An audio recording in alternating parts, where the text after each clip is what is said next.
Hello everybody, thank you for taking the time to watch this presentation.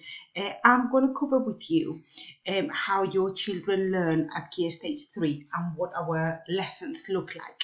So in my presentation today, I will speak to you about the three main areas of teaching and learning, which is what content your children will study in lessons, how do we teach it, therefore how do they learn, and finally, how we assess the content and the knowledge that we teach and how we will report that to parents so you can keep tracks and support us.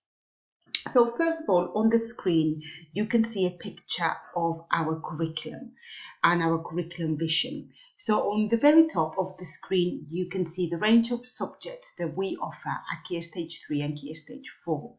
We are very pleased with our curriculum because it's broad. As you can see, there is a range of subjects that cover subjects that are very academic and subjects that are very vocational, and is very balanced for that same reason. We do study a range of subjects and we give all the subjects an appropriate amount of time on the timetable. Our curriculum is supported by the school values of Caritas and Veritas. Veritas means truth, and truth is a synonym of knowledge. So our curriculum is seeking that pursuit for knowledge. We want the students to leave school being knowledge rich. But Caritas is also very important for us, and that means personal growth. We want our students to leave us being good citizens. They can put that knowledge that they've learned in lessons to good use to make society and the world a better place. And all of these subjects and our school values are firmly supported and grounded on our teaching and learning principles of retrieval, quality teacher expectations, questioning, modelling and scaffolding to support students of all abilities, and feedback, so students know how they can improve constantly. So this picture summarizes what our curriculum vision is.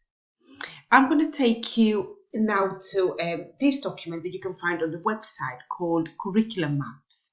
This is a booklet created for each one of the year groups that summarizes on one page the content that your child will study in each one of their subjects. So you can see on the screen now the content for Year 7 English. So you can see that during half-term 1, the book that your children will learn is My Sister Lives on the Mantelpiece. So as a parent, you can buy that book if you haven't got it at home, read it yourself and take an interest on what your children are doing at school and talk about what they're doing as well. Half-term 3 is a very challenging text, Lord of the Flies, which I studied at A level, and our children do it now at KS3. So again, you can buy that book and have conversations with your children about it. You can find these documents on the school website if you click on Parent, Letters and Information. That's where you find it. Okay, so you know where to find the content that we're going to be teaching your children through the 5 years at school. Now I'm going to move on to how we learned and how we teach at Hartford. Our lessons have got a very clear structure that children will experience from one lesson to the next, from one subject to the next. We do have clear routines and high expectations. Therefore, every lesson begins with meet and greet. The teacher will be at the door welcoming the students into the lesson. We do a ready to learn check, which will be we check the uniforms, we check the equipment, and we do that at the very beginning of the lesson to ensure that there are no barriers for learning. So once the lesson starts, it will not be interrupted by children not having the right equipment. The learning kicks off with a do now retrieval task, and I will explain to you what a do now looks like in a minute and why we do retrieval. Once we've retrieved all information, the teacher will do the explanation, and this will be paused with questioning, the use of mini whiteboards to engage everybody in the lesson. That's when the teacher will be using modelling and scaffolding to make sure that all the children can access the learning. And once there has been that section of the lesson where the children and the teacher have been working together to digest the content, there will be a time in the lesson or in the follow-up lesson where the children will have an opportunity to independently apply the knowledge and skills. And that will be done in the lesson under the supervision of the teacher. And some of those tasks will be the tasks that the departments have chosen to give feedback to the students. And the feedback will take the form of a try now task. And I will explain to you in a minute what a try now task is. So every lesson, the learning in every lesson will begin with a do now retrieval. And we do that because what you can see on the screen is what we call the forgetting curve. And that picture just explains to you that the brain is designed to forget. So we know that whatever we teach the children on a Monday morning, very little of that will be remembered as time goes by unless that information is being retrieved and reviewed. So our curriculum team leaders have worked really hard in identifying what is the key information that children need to be able to remember from one topic to the next in order to build on knowledge. And that's what we call the do now retrieval. We retrieve the key information from past topics. In most subjects, that will be a 5-question task at the start of the lesson. We know that practice makes perfect, but we also know now that practice makes permanent. And we do practice in lessons through our do now retrievals, but also with homework. And that's why the support from parents with regards to homework is very important. You now know how to access the content that your children are going to be learning in lessons, so you can support them and have conversations with them about it. You've got a better understanding of what our lessons look like and why retrieval is very important. So finally, I want to talk to you about how we assess the content that we teach the students. So our assessment strategy is divided into 3 different strands: low stake, mid stake, and high stake. So the lower stake is our do now retrieval. So we assess past content and past knowledge every lesson in the first 5 minutes. And the way in which we feedback is by the students marking their answers with the teacher with a green pen.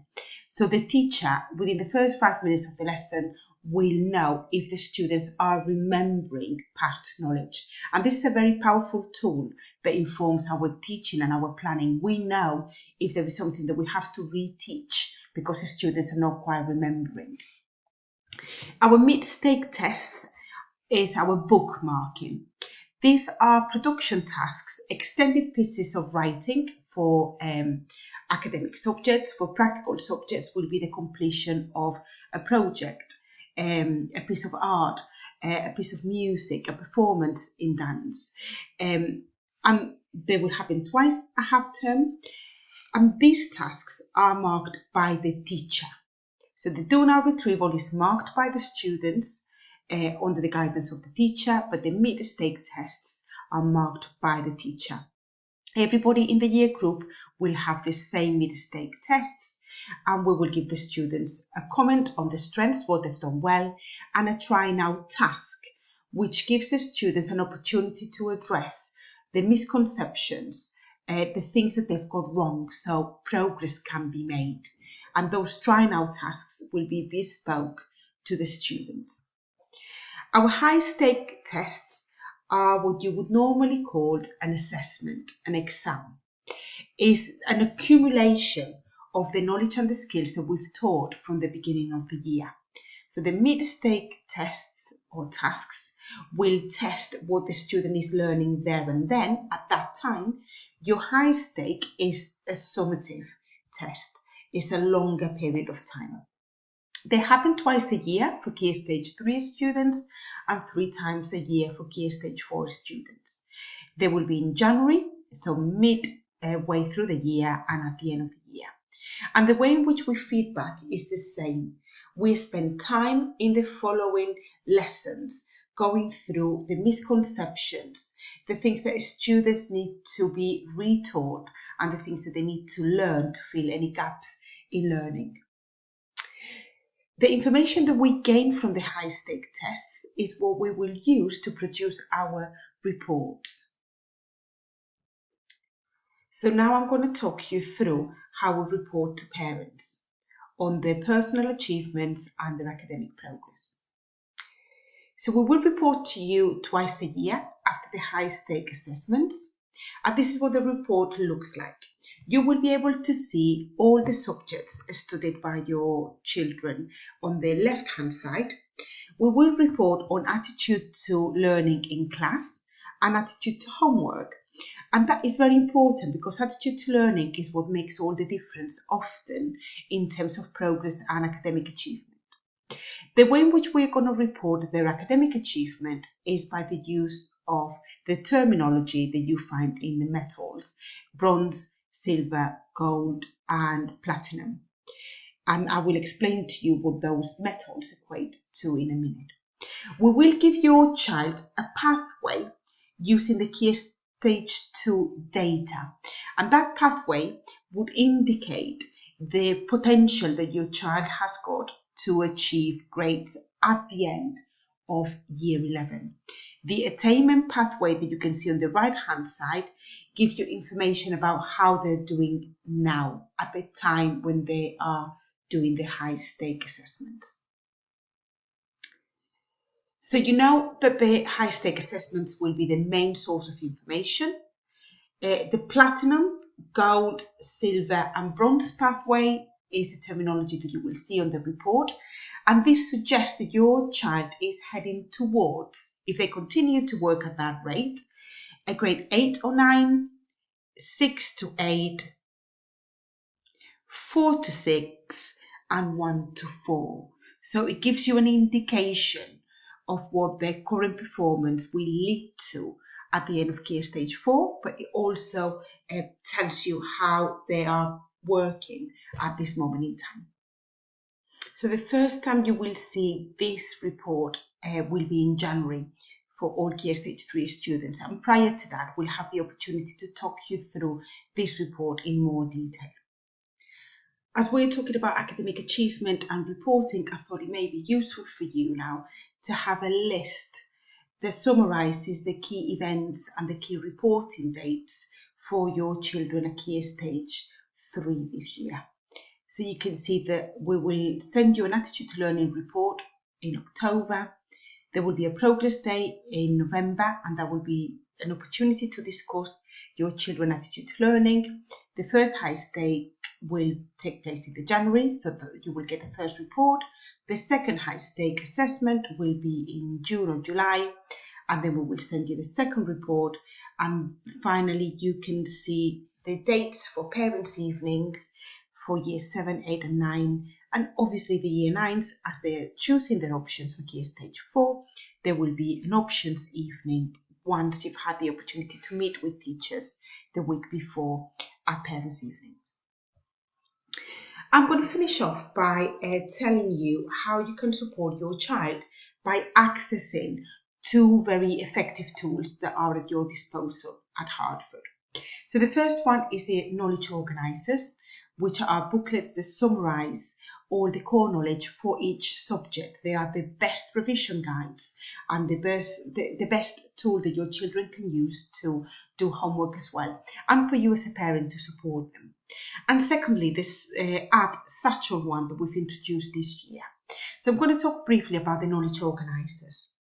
I've already mentioned they are a booklet that contains the core knowledge for that subject in that particular half term. So if you go to the school website and you go to students, then you can click on knowledge organizers and you will see something like this. I've picked the year 10 one, and you can see how for half term 5 in English literature the students study Macbeth. This is a very challenging text, so the English department have summarized on one page only the key characters, the key quotes, the plot, the themes, all the things that the students need to remember in order to be successful in their exams.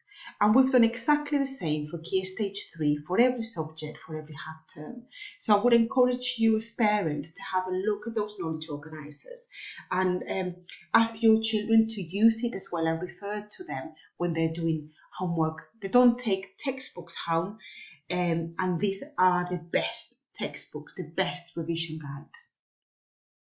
The second thing that I would encourage you to have on your phone, if you haven't done so already, is the app Satchel One.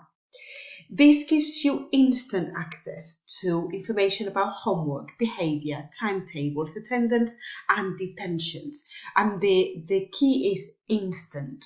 As we are giving your children positive behaviour points or negative behaviour points, you get that information at the same time. Their attendance, the detentions, or all of that you want to know as a parent. So if you click on attendance, straight away you can see if your child has got 100% attendance and if they're being punctual to lessons. I particularly like the behaviour section because once again you can see that Mary's got 13 positive points and 0 negative points. If you then click on the point breakdown here, it will then tell you what all those positive behaviour points have been given for. You can see that Mary has got a range of teachers giving her positive behaviour points, so she's doing fantastically well in lessons across all lessons.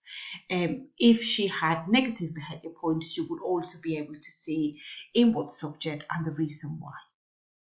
Homework is particularly useful.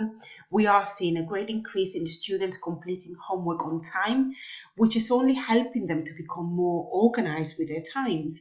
And that is, as we all know, something that will be very useful when they become older and they have a job. Time management is a skill that everybody wants to have. So you can see what tasks have been set, what is overdue, so you can support your children in making sure it is completed.